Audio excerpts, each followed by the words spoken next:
ang mundo ni Romar nang marinig niya ang mga salitang yun mula sa kanyang anak.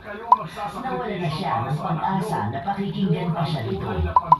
May desisyon na si Melody at kahit na ano pang sabihin niya, yun pa rin ang pipiliin ng kanyang anak.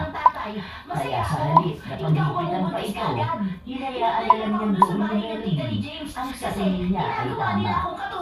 Ilang linggo pa ang lumipas, tumigil na sa pag-aaral ang dalagita dahil kailangan niyang bantayan ang kanyang kalusugan para sa kanilang anak.